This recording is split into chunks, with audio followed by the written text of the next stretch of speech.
Coucou les addicts, on se retrouve aujourd'hui pour le décryptage du 3e épisode de Blood of My Blood, School of the Moon. Un épisode plus dense, plus feutré aussi. On y parle loyauté, pouvoir, sacrifice et surtout femmes fortes. Parce que si les hommes occupent le devant de la scène, ce sont bien Hélène Mackenzie et Julia Beauchamp qui m'ont le plus marqué cette semaine. Deux héroïnes séparées par deux époques mais unies par la même force, celle de décider, même quand tout autour d'elles les en empêche. On va revenir sur le fameux gathering, sur la rivalité entre Colum et Dougal, et sur ce sacrifice final de Julia qui a tant fait réagir. Alors préparez votre plaid, servez-vous un petit drame de whisky, et on plonge ensemble dans School of the Moon.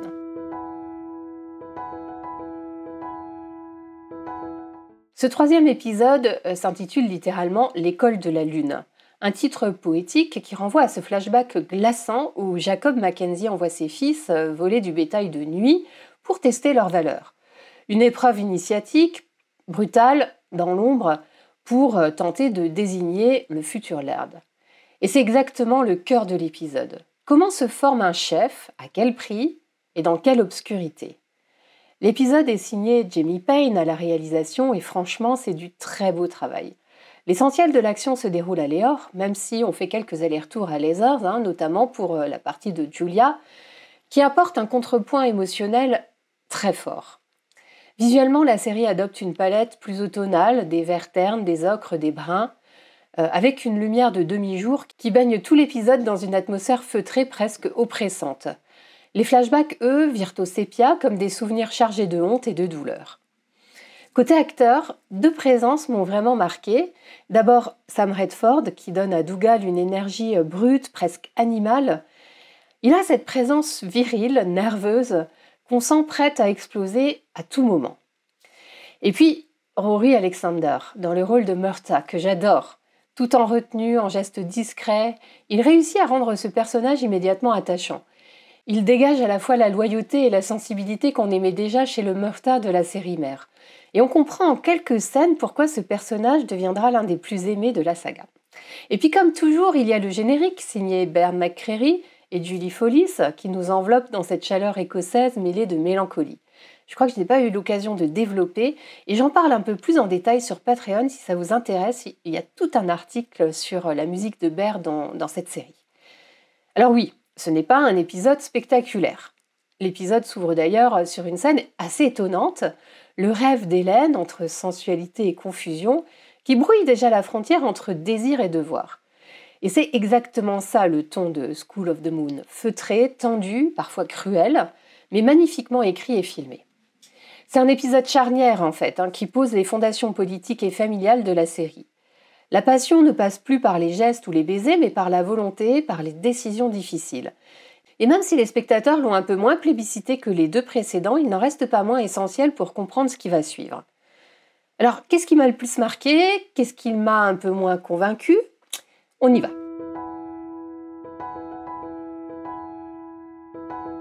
Mon top, sans hésiter, c'est la scène du gathering avec le double serment de Colum et Dougal. C'est vraiment, pour moi, le moment fort de l'épisode. Le plan est magnifique. Ces deux frères qui avancent côte à côte dans la grande salle de Léor, précédés par le sonneur de cornemuse, entourés des hommes du clan. Une procession solennelle, à la fois rituelle ancestrale et mise en scène du pouvoir. Et puis quand Dougal prononce son serment, en anglais « I vow before all Mackenzie men to be my brother's leg and arm in the field », je jure devant tous les hommes du clan Mackenzie que je serai les bras et les jambes de mon frère au combat en fait. On sent à la fois la sincérité du moment et puis la frustration qu'il contient. Parce qu'on sait que ce n'est pas un geste de paix ou d'apaisement, mais un compromis imposé par Hélène. Colum, Laird en temps de paix et Dougal, chef de guerre. Et c'est ce compromis-là qui, 30 ans plus tard, structurera encore la politique du clan Mackenzie dans Outlander. Et j'ai adoré la manière dont tout ça est filmé.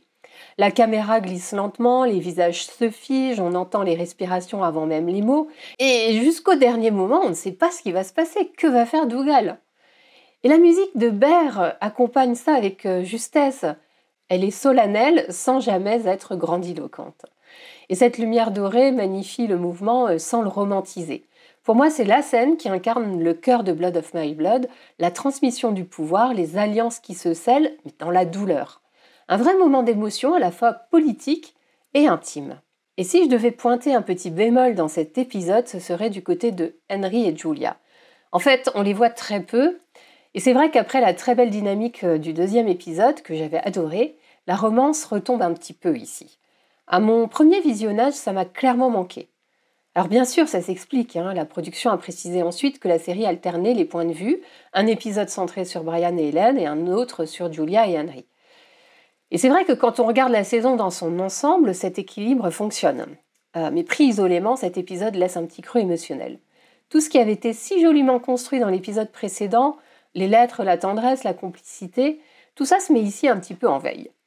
Un petit mot sur Henry, on le retrouve dans cette scène presque burlesque au bordel, où il demande à la mère Mackerel de l'aider à retrouver Julia, avec une description que je qualifierais de très peu utile. C'est amusant, mais ça confirme clairement que l'épisode 3 n'est pas le leur. Leur arc, celui de Julia et Henry, reprendra toute sa place dans l'épisode suivant.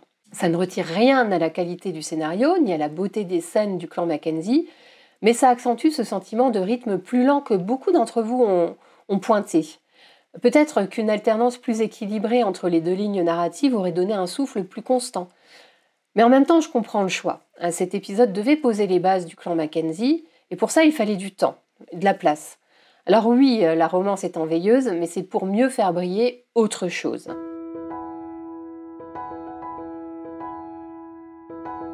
Parce que si la romance recule ici, c'est pour laisser place à quelque chose de plus sombre, de plus profond. Le pouvoir, et tout ce qu'il en coûte. Surtout aux femmes. Le vrai cœur de School of the Moon, c'est cette question. Jusqu'où peut-on aller pour protéger ce qu'on aime? Hélène et Julia y répondent différemment, mais leur logique est la même. Choisir de se soumettre ou de se mettre en retrait pour mieux survivre. Et commençons par Hélène. C'est elle la véritable stratège de l'épisode. Prise entre Colum et Dougal, elle comprend que la guerre fratricide est inévitable si elle ne trouve pas un compromis. Alors elle invente cette double hiérarchie. Je l'ai dit, Colum, l'air d'un temps de paix, Dougal, chef de guerre, un geste politique presque révolutionnaire qui rétablit l'équilibre du clan. Mais ce coup d'éclat, elle le paye cher. Pour y parvenir, elle doit négocier, se taire, plier. En un mot, se mettre en retrait. Et c'est là que réside sa force. Elle refuse d'être un pion tout en jouant la partie mieux que quiconque dans l'épisode. Et comme l'a écrit Isabelle sur Patreon, c'est vraiment dommage que Colum pense que sa sœur ne peut répéter que ce qu'elle a lu ou entendu dire par son père. On voit bien qu'elle est très intelligente, Jocasta également, et elle sait naviguer dans la complexité des clans. Hélène incarne ce que j'appellerais le pouvoir féminin sous contrainte. Elle agit pour le bien commun, mais au prix de sa liberté. Elle dit oui pour ne pas tout perdre. Une intelligence froide et lucide, exercée depuis les marges, dans le silence. Et puis, à l'autre bout du récit, il y a Julia. Là encore, on retrouve la même logique, mais poussée à l'extrême. Julia n'a aucun pouvoir politique, aucune protection. Son seul choix, c'est de sauver son enfant ou de tout perdre. Alors elle se livre à Lovat dans ce qui est peut-être l'acte le plus bouleversant de la série jusqu'ici. Cette scène finale, tout y est symbole, la lettre qu'elle brûle, la voix off qui confesse son désespoir, la lumière dorée qui la dévore. C'est un sacrifice silencieux, sans gloire, sans témoin, dans l'ombre. Et Stéphanie l'a très bien dit aussi sur Patreon, toutes des femmes brillantes, courageuses, fortes. Julia a fait ce qu'il fallait pour se protéger, elle et son enfant, dans un temps où il n'y avait pas vraiment de solution. Julia incarne le pouvoir du désespoir, celui d'une femme qui choisit quand même, alors qu'elle n'a plus le choix. C'est la version la plus tragique du sacrifice. Cette idée du sacrifice féminin, vous le savez si vous connaissez Outlander, ça traverse vraiment toute la saga. On l'a déjà vu chez Claire dans la saison 2, lorsqu'elle se livre au roi Louis XV pour sauver Jaime de la Bastille. Même logique, même horreur silencieuse. Une femme qui accepte de se sacrifier physiquement pour sauver la vie d'un être cher. Mais ici, avec Julia, ce n'est pas seulement un acte d'amour, c'est aussi un acte de survie. Et c'est précisément cette absence de romantisme qui rend la scène si forte et aussi si dérangeante. Cette scène a effectivement divisé beaucoup les spectateurs. Certains y voient un geste héroïque, c'est mon cas, et d'autres un viol déguisé par le scénario. Et c'est tout le malaise de cette situation. Julia consent, mais sous la contrainte absolue. Et ce que j'aime dans l'école de la Lune, c'est la manière dont la série met en miroir ces deux gestes. Hélène agit pour le collectif, pour le clan, et Julia pour l'individuel, pour l'enfant, pour son enfant. Mais dans les deux cas, le pouvoir s'exerce dans l'ombre, et il appartient à celles qui acceptent de s'y brûler pour protéger les leurs. Hélène et Julia incarnent toutes deux une éthique du devoir, mais aussi cette tragédie du consentement qui traverse l'histoire des femmes. Leur pouvoir est réel, mais il s'exprime toujours sous la contrainte. Et si elles paient ce prix-là, c'est parce qu'elles vivent dans un monde forgé par la peur et la violence, un monde où les règles sont écrites par les hommes. Et c'est exactement ce qu'on va explorer dans le thème suivant. Dans l'épisode 3, tout tourne autour de l'héritage, mais pas seulement celui du titre ou des terres, celui du sang, de la peur et de la honte. Et au cœur de tout ça, il y a Jacob Mackenzie, le patriarche. Même mort, il règne encore. Son ombre plane sur chaque scène. Sur Colum, sur Dougal, sur Hélène. Il est la source du pouvoir, mais aussi la source du malheur. La scène du flashback, celle du raid nocturne sur le bétail, est glaçante. Jacob envoie ses deux fils au combat comme on jette des chiots dans la rivière pour voir lequel nage le plus vite vers la rive. Une éducation fondée sur la peur, une école de la nuit, du froid, du silence. On ne transmet pas la sagesse, ici on transmet la dureté. Dans ce clan, le pouvoir se conquiert par la crainte et la punition et pas par la confiance. Et ce qui est fascinant, c'est de voir à quel point cette dureté n'est pas uniforme.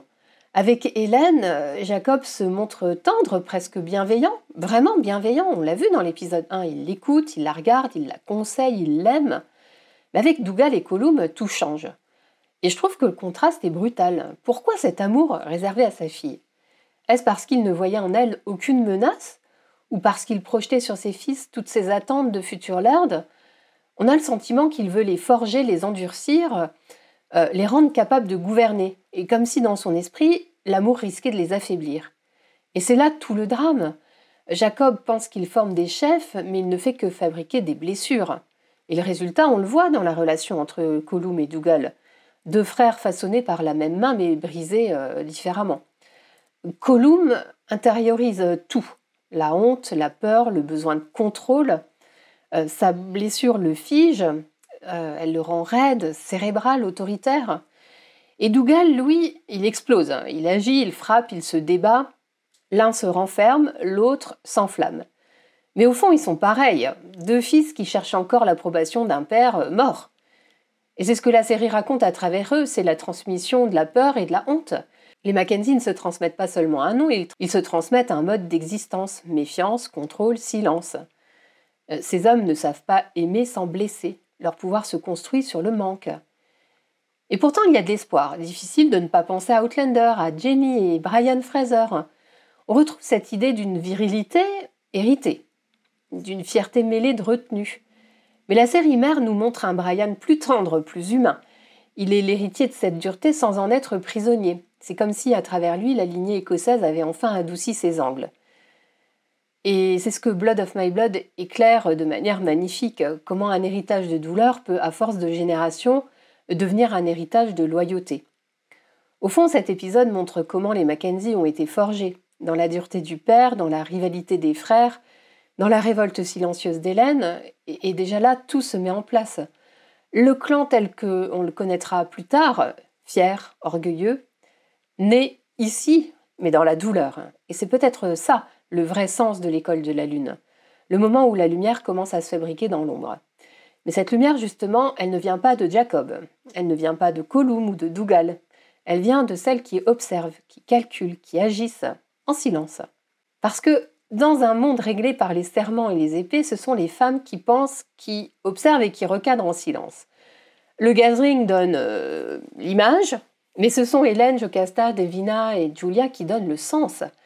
Les rituels affichent la force, mais elles assurent la survie. Et dans cet épisode, chacune incarne une facette différente de cette intelligence de l'ombre. Hélène, je l'ai dit, c'est la joueuse d'échecs. Elle se dit pion, mais en réalité, elle orchestre tout. Elle invente le compromis qui sauve le clan. C'est de la diplomatie sous contrainte. Pas d'autorité officielle, mais une vision claire et une exécution assez nette. Comme l'a écrit Martine sur Patreon, Hélène brille par son intelligence pour équilibrer et calmer la rivalité entre ses frères. Mais Hélène n'agit pas seule. À ses côtés, il y a Jocasta qu'on découvre ici sous un jour nouveau. Elle ne parle pas beaucoup, mais elle voit tout. Elle repère les manœuvres de Macrannoch, lors de la campagne électorale, on va dire. Elle devine l'influence réelle des épouses sur le vote des maris. Et puis surtout, elle informe Hélène au bon moment, avec les bons détails. C'est une intelligence du regard. Dire peu, viser juste. Et Isabelle l'a très bien formulé sur Patreon. Elle disait « Hélène est très intelligente », entre parenthèses, Jocasta également.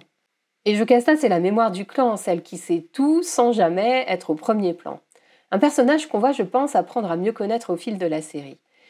Et puis, il y a Davina, la mère de Brian. Elle est plus dure, plus directe. Pas de détour avec elle, pas de consolation. Dans sa scène avec Julia, elle met les faits sur la table, sans phare. Quelque part, elle force la décision. Beaucoup d'entre vous ont senti que le basculement de Julia part de là.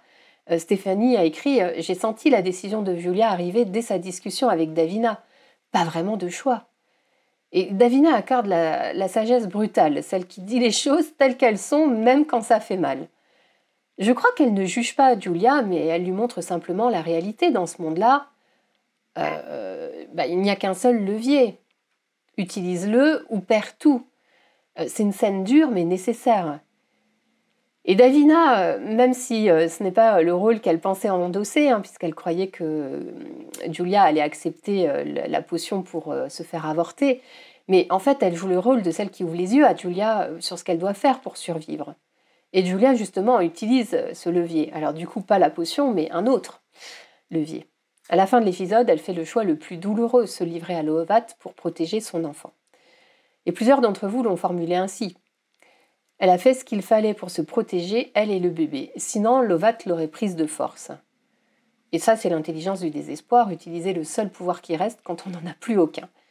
Ce que raconte l'épisode, au fond, c'est une raison féminine qui travaille en coulisses, pendant que les hommes paradent en pleine lumière. Le Gazrin affiche le pouvoir masculin, les serments, les dagues et les cris de guerre, mais en réalité, ce sont Hélène, Jocasta, Davina et Julia qui ont déjà tout décidé. Elles ne gouvernent pas, mais elles orientent. Elles n'ont pas de titre, mais elles ont la vision. Et c'est précisément ce mélange qui vous a marqué.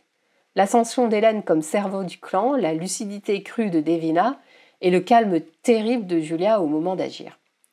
Comme vous l'avez dit, une Hélène magistrale. Et je vous cite là. Un épisode plus bavard, mais sauvé par ses portraits de femmes. Et c'est vrai, dans School of the Moon, les femmes ne sont pas au balcon par hasard, elles sont littéralement au-dessus. Littéralement et symboliquement, elles voient tout, comprennent tout et agissent quand le moment est venu. Et justement, en parlant de ce qu'on voit et de ce qu'on comprend, il y a dans cet épisode quelques clins d'œil à Outlander qui valent le détour. Vous le savez, comme souvent dans Blood of My Blood, les scénaristes s'amusent à glisser des petites pépites, clins d'œil à Outlander. Et dans cet épisode 3, il y en a quelques-unes très savoureuses. D'abord, la scène du flashback avec Hélène et Colum. Lorsqu'elle lui offre un oiseau pour l'aider à supporter sa convalescence, c'est bien plus qu'un geste tendre, c'est une référence directe à la saison 1 d'Outlander, à cet oiseau que Claire remarque dans le bureau de Colum à Léor ou dans sa chambre. On découvre ici son origine, mais aussi tout son sens. L'oiseau, symbole récurrent de la saga, c'est la liberté dans Outlander, le voyage, l'espoir. Et puis il y a quelque chose de déchirant, je trouve, dans ce geste d'Hélène. Elle offre à Colum ce qu'elle-même n'aura jamais, la liberté. Et j'en avais parlé dans mon décryptage de l'épisode 1. C'est ce même oiseau que Colum a laissé sortir de sa cage dans l'épisode 1, comme s'il rejetait ce lien qui les unit, une manière de s'endurcir, de couper le fil de la tendresse. C'est un détail discret mais chargé de sens. Et pour les fans attentifs, c'est un vrai frisson de continuité. Autre clin d'œil que beaucoup d'entre vous ont reconnu immédiatement, le cri de guerre, to the card, poussé lors du gathering par Colum. To the card! Pour les fans d'Outlander, c'est un moment de pure nostalgie, c'est le cri de guerre des Mackenzie, celui qu'on entend résonner dans les Highlands, dans les batailles, dans les moments de fierté clanique. Et puis bien sûr, il y a le gathering lui-même. Pour ceux qui connaissent Outlander, c'est impossible de ne pas penser à l'épisode 4 de la saison 1. Même tension dans la salle, même solennité, même geste, mais cette fois, le sens s'inverse. Ici, on assiste peut-être à la création du rituel, à sa jeunesse politique, et c'est Hélène qui en est l'architecte. Ce que Outlander montrait comme un renouvellement d'allégeance, Blood of My Blood nous en révèle la source. Et ça change tout. Ce n'est plus seulement un rituel, c'est le moment fondateur qui structure le clan pour les décennies à venir. Et autre détail que j'ai trouvé superbe, c'est la position des femmes pendant la cérémonie. Elles sont au balcon, comme plusieurs personnages dans Outlander, dont Claire, qui observe les hommes prêter serment sans intervenir. Un plan très bien vu, à la fois familier et chargé de sens, et qui résonne parfaitement avec mon thème 3 sur les femmes stratèges. Et au passage, petite note amusante, la scène à Leathers où Brian et Murta font leur rapport à Lovat, qui est sur les toilettes, cette scène dit déjà toute la dynamique entre eux trois. Brian joue finement, Murta comprend la manigance, et Lovat reste cet homme insupportable et redoutable qu'on retrouvera dans Outlander. Et puisqu'on parle de lien avec Outlander, impossible de ne pas citer Macrannoch. On découvre ici ses débuts, sa campagne pour que le clan Mackenzie reste du côté des Jacobites. Mais les fans se souviendront que c'est lui qui offrira les perles à Hélène et que Jaime les offrira à Claire au lendemain de leur nuit de noces. Et c'est encore lui qui aidera à sauver Jaime de Wentworth dans les épisodes 15 et 16 de la saison 1. Une continuité superbe à la fois émotive et symbolique. Macrannoch n'est pas qu'un personnage secondaire, il est un fil rouge qui relie les générations Fraser et Mackenzie. Et puis, un clin d'œil que seuls les plus attentifs auront relevé, la mention du médecin Davy Beaton. Oui, le même Davy Beaton dont Claire occupe le sous-sol à Léor dans la saison 1. Et voilà pour les clins d'œil de cet épisode. Ce que j'aime, c'est que Blood of My Blood ne se contente pas de nous montrer où tout a commencé, elle nous montre pourquoi. Pourquoi le gathering est si solennel, pourquoi Macrannoch aidera Jaime des décennies plus tard. Chaque détail prend un sens nouveau, et c'est ça qui est beau. On ne regarde plus Outlander de la même manière après Blood of My Blood. D'ailleurs, beaucoup d'entre vous m'ont dit ressentir exactement ça, et notamment Chantal, dont le commentaire résume parfaitement l'esprit de cet épisode.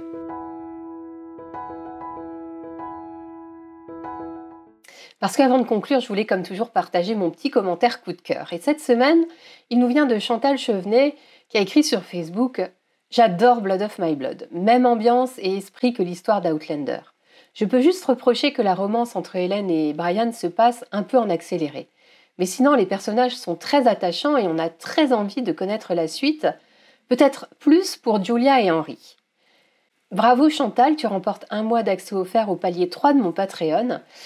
Si vous aussi vous voulez participer, laissez vos commentaires sous mes publications Facebook et Instagram des épisodes ou directement sur Patreon.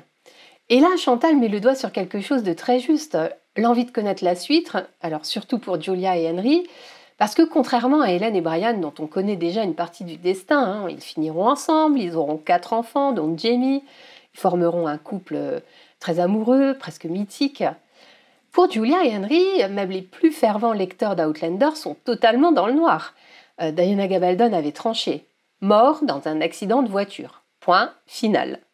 Mais Blood of My Blood a choisi d'ouvrir cette parenthèse, d'inventer ce qui précède dans un espace complètement vierge. Et moi je trouve ça passionnant. Cette liberté narrative donne aux auteurs de la série la possibilité d'explorer de nouvelles émotions, de nouvelles dynamiques, tout en gardant l'ADN d'Outlander. C'est à la fois audacieux et très prometteur. Avec cet épisode 3, Blood of My Blood pose enfin les bases politiques de son intrigue. La rivalité entre Colum et Dougal n'est plus seulement fraternelle, elle devient idéologique. On sent que la question jacobite, déjà évoquée à mots couverts, sera au cœur des futurs conflits du clan Mackenzie. Et cette accession au titre de Lord pour Colum, si elle rétablit provisoirement l'équilibre, semble aussi sceller le destin matrimonial d'Hélène. Et pendant ce temps, à Leathers, Julia prend un chemin bien plus solitaire. Son choix à la fin de l'épisode, déchirant et courageux, va avoir des conséquences sur tout ce qui suit. L'école de la Lune est donc un épisode charnière. Il ferme le chapitre des origines écossaises et ouvre celui des destins contrariés.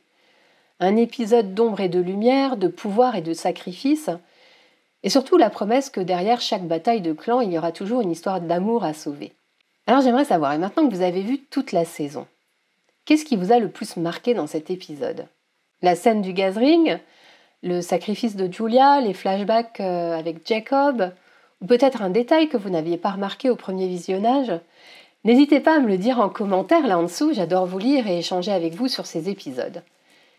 Un grand merci pour votre fidélité, pour vos messages, toujours passionnants, et à très vite pour le décryptage de l'épisode 4. En attendant, prenez soin de vous.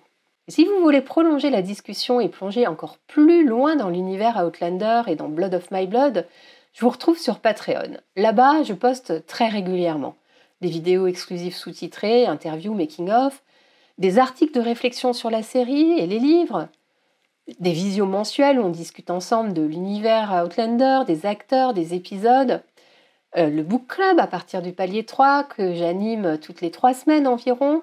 Alors en ce moment, on décortique le tome 9, même si on arrive bientôt à la fin. Et petite surprise pour Noël, mes abonnés à partir du palier 2 recevront un courrier de Noël personnalisé. Et l'abonnement donne aussi accès à toutes les archives des 3 dernières années, tout ce que j'ai partagé, analysé, décrypté, tout ce qu'on a fait ensemble depuis le début. Le lien est là, juste en dessous, dans la description. Alors je vous dis à très vite sur Patreon, et surtout à très très vite pour l'épisode 4, ici sur YouTube.